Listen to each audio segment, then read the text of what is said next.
നീണ്ട 20 വർഷത്തെ കാത്തിരിപ്പിന് ശേഷം English club Arsenal champions league ഫൈനലിൽ പ്രവേശിച്ചു. സെമി ഫൈനലിൽ സ്പാനിഷ് ക്ലബ്ബായ അത്ലറ്റിക്കോ മാഡ്രിഡിനെ 2 പാദങ്ങളിലുമായി 2-1 എന്ന സ്കോറിന് പരാജയപ്പെടുത്തിയാണ് ആഴ്സണൽ ഫൈനൽ ടിക്കറ്റ് ഉറപ്പാക്കിയത്. എമിറേറ്റ്സ് സ്റ്റേഡിയത്തിൽ നടന്ന ആവേശകരമായ 2ാം പാദ മത്സരത്തിൽ ബുക്കായോ സാക്ക നേടിയ ഏക ഗോളിലാണ് ആഴ്സണൽ വിജയിച്ചത്. ഇതിനു മുമ്പ് 2006-ലാണ് ആഴ്സണൽ ചാമ്പ്യൻസ് ലീഗ് ഫൈനലിൽ പ്രവേശിച്ചത്. അന്ന് ബാഴ്സലോണയോട് 2-1 പരാജയപ്പെടുകയായിരുന്നു.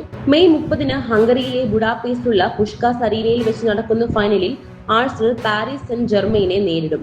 പരിശീലകൻ മിഖേൽ ആർട്ടേറ്റയുടെ കീഴിലാണ് ഈ ടീം ചരിത്ര നേട്ടം കൈവരിച്ചത്. ഈ സീസണിലെ ചാമ്പ്യൻസ് ലീഗിൽ തോൽവിയുടെ രുചി അറിയാത്ത ഏക ടീം എന്ന അപൂർവ നേട്ടവുമായാണ് ആഴ്സണൽ കലാശപ്പോരിന് യോഗ്യത നേടിയത്. തുടർച്ചയായ 14 മത്സരങ്ങളിൽ അപരാജിതരായി മുന്നേറിയ ഗണേസ് ക്ലബിന്റെ ചരിത്രത്തിലെ തന്നെ ഏറ്റവും മികച്ച ചാമ്പ്യൻസ് ലീഗ് കുതിപ്പാണ് കുറിച്ചത്.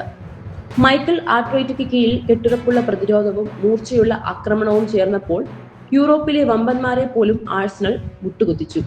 സെമിയിൽ അത്ലറ്റിക്കോ മാഡ്രിഡിനെ വീഴ്ത്തി ഫൈനൽ ഉറപ്പിച്ചതോടെ 20 വർഷത്തെ കാത്തിരിപ്പിനൊടുവിൽ കിരീടം എന്ന സ്വപ്നത്തിന് ഒരു ചുവട് മാത്രം അകലെയാണ് ലണ്ടൻ ക്ലബ്.